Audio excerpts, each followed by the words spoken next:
नूतन भावे जेतबेले Bharatiya Janata party सरकार दायित्व नेले ओडिशा रे गोटे उद्यम आरंभ कले जे बिजू जनता दल एवं तार नेता विभिन्न जगार जो माने विधायक थिले जो माने एक्टिव जो माने नेतृत्व नौचंती दलर केमिति चरित्र स्खलन हो ता सहित एमिति चरित्र चित्रण कले जेमती नेता मानकु गोटे कलुषित इमेज करिबा पाई डेलिबरेटली इलेक्टेड एमएलए माने मध्य चेष्टा कले जे बिजू जनता दलर जो माने सबु पुरुखा नेता तांकर चरित्र उपरे आक्षेप करिबा पाई गोटे उद्यम से माने आरंभ कले। आमे समस्ते गोटे जिनिस उपरे खबर रखीचे जे बल्ले बल्ले ढाबा बेली नामकरण करी विभिन्न समय रे चेष्टा करागला जे केमिति पूर्वतन विधायक बिजू जनता दल धर्मशाला बिजू जनता दलर समस्त कर्मी एवं सारा ओडिशार बिजू जनता दलर कर्मी गण को केमिति तुच्छ करिवे भारतीय जनता पार्टी गोटे उद्यम कला जे केमिति बल्ले बल्ले ढाबारे अति खराब काम होउची आउ से काम ग्रहणीय नुहे आउ केमिति सरकारी प्रॉपर्टी अनेक कथा कहिले जो कहिला जो कथा प्रत्येक भारतीय जनता पार्टी लोकर कथा बिजू जनता दलर कर्मी मानकु व्यक्तिगत भावे भारी कष्ट देइची दुख मध्य देइची। आज आपणक माध्यम रे सीएम रे नूतन भावे नियुक्त होइथिबा मनोज साहू महोदय को गोटे छोटिया प्रश्न करिबा पई चाहूचु कई सीएम रो प्रत्येक व्यक्ति भल भावे जानितांती जे माननीय मुख्यमंत्री ओडिशार कोठी की जिबे केतबेले जिबे काहे की जिबे। गतकाली गोटे खबर हमको मिलीची जे ओडिशार माननीय मुख्यमंत्री से जाइचंती बल्ले बल्ले ढाबा एटा आहुरी सीरियस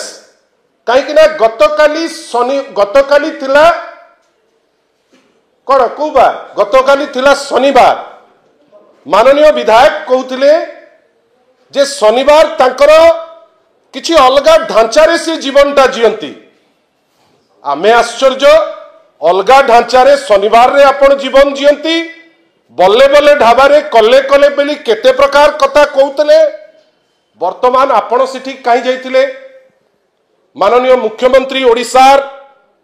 श्रेष्ठ पदवी रे अछंती सी जो जगह को आपण माने 2 मास तले कलुषित करिकरी कहते जे बिजू जनता दल गोटे जगह को नष्ट करदेला से नष्ट जगह को आपण कहीं जाइतिले गतकाली एवं सबुठारु दुख कथा गोटे लीज प्रॉपर्टी को सेठी पद्म चिन्ह लगई आपण लोकमहोत्सव नारे आपण जाई पहुंचबे बल्ले बल्ले ढाबारे। अनुरोध करी माननीय मुख्यमंत्री को जे मुख्यमंत्री महोदय आपण तो वर्तमान गले सी तो गंगा परी पवित्र हो गला एटलिस्ट गोटे स्टेटमेंट दियंतु जे बल्ले बल्ले ढाबारे सबु भल काम हुए एवं आमे जो जाइतिलु रामायण चर्चा पे जाइतिलु जदि सेटा करि पारु नाहंती ताले सर्वसाधारण रे आपण क्षमा मागंतु जे आपण जो पूर्वतन विधायक को निंदुतिले आपण जो बीजेडी रो प्रत्येक कर्मी को निंदुतिले आपण जो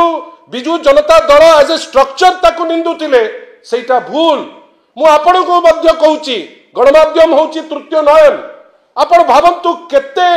कलुषित करुथिला से समय रे विभिन्न मेसेज जे बल्ले बल्ले ढाबा परी विभिन्न ढाबा विभिन्न जगह होउची अमुक होउची तमुक होउची आज आपण के माध्यम रे खाली क्लारिफिकेशन करबा पई चाहूचु जे भारतीय जनता पार्टी गोटे मिछुआ पार्टी विभिन्न समय रे राजनैतिक फायदा पाई से गोटे पवित्र जगह को भी अपवित्र कहि दियंती आउ काली जेतबेले माननीय मुख्यमंत्री जाइचंती गोटे कैफत तो निश्चित भावे नूतन भावे नियुक्त जे अछंती मनोज साहू महोदय जे पीएस अछंती जड़े पीएस बाहरिले नुआ पीएस आसिले आमे भाबुतलु नुआ पीएस आसिला परे माननीय मुख्यमंत्री ए बल्ले बल्ले ढाबा परी जो जगह आपण माने बदनाम करचंती सेठी को जिबे नाही जदी जाइचंती उत्तर आपण माने दियंतु। धन्यवाद। मु जेतिकी जानी लीज प्रॉपर्टी सेटा वर्तमान माननीय मुख्यमंत्री को आपण उत्तर मागिबे जे ता मालिकाना बदली कि नहीं कहीं जदि माननीय मुख्यमंत्री जाइछंती ताले हुए तो किछि गोटे चेंज आसीथिबो